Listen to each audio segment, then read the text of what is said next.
G'day, once again, lots to do in Wairarapa this weekend, as there always is. Let's kick off with the AMP show Saturday. This is going to be huge. Masterton AMP show celebrating 130 years, which is impressive for any event.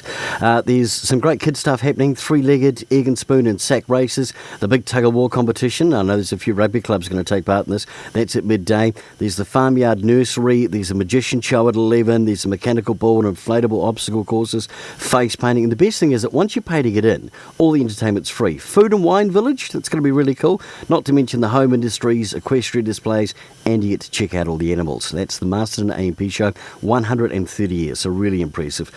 Also, this weekend, lots of markets happening Saturday and Sunday. Check out the local town markets at wairapanz.com. And also, you cannot go past Wings Over Wairarapa, a massive event for our region, kicking off on Friday. So lots to do out and about this weekend, or even ride the train in Featherston.